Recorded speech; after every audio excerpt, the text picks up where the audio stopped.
Hello, my friends. This is Madeleine Sklar, and I want to talk to you a little bit about not just this super full blue moon in Pices, but also about this particular time of year when this amazing full moon is happening.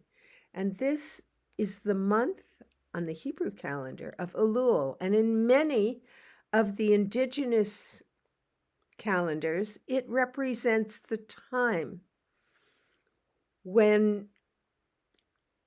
the year is ending because we're harvesting. We're harvesting everything that we have planted at this time. So we look at the fruits and the beautiful, in my yard, plums falling from the tree. And we look at the gardens that are just overflowing right now, and we are so thankful. And we are collecting, of course, that which we want to plant for the following year and to eat through the winter. And so it's considered to be the time before the new year. And the new year, of course, is the full harvest that starts in many calendars is at that harvest time. The new year doesn't usually start in January, except in newer calendars, but the calendars that follow the cycles of life, it's usually the harvest and then the new year, which is the time when the energy goes in and the seeds are planted within us, within the ground, for what comes next in your life. So what is it that comes next that you want to plant? What you're preparing to plant? And what are you harvesting? Put that in the comments below. That'd be great to see.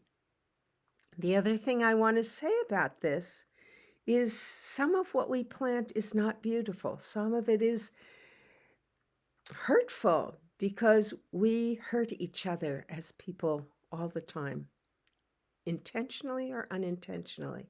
And so in the Hebrew calendar, the month of Elul, which comes before the new year, is the time when you begin asking forgiveness from those people who you've hurt.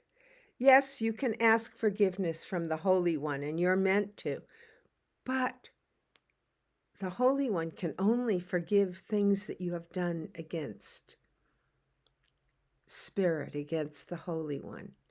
Things that you've done against another person, or ways you have hurt someone in your life.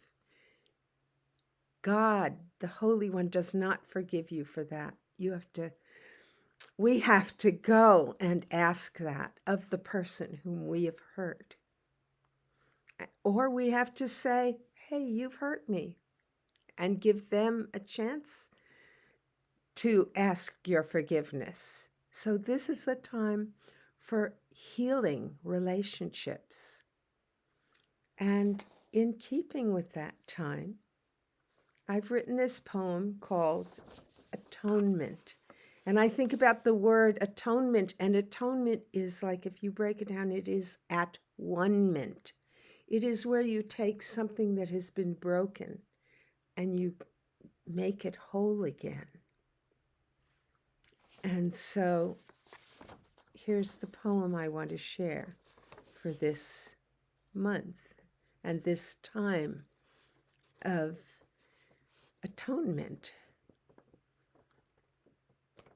Words escape their careful cages, impatient, hungry, soul-shredding, unsheathed claws open, go for blood. Time to ask forgiveness. Condemned by words careless or cruel, spoken or unsaid. In the window before the new year, with bloodied hands, I beg forgiveness from all I've hurt, those no longer here, those who can still hear, especially myself. Forgive me for ignorance. Forgive me for being too young, for learning too late, the ravenous state of being human.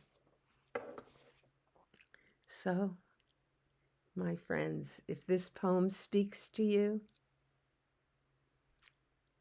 write in the comments below something you want to forgive yourself for or someone else for.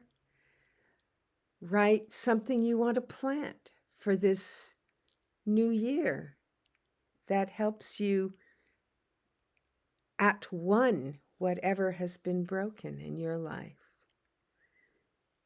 Atone. I love that. Atone. It's like a tone. Oh. And in singing, there's a lot of at-one-ment happening because the sound waves carry the prayers that we have and the love that we feel as we sing. So, sending love and prayers, blessings for this upcoming new year. And may we all have a blessed rest of our week. Thank you.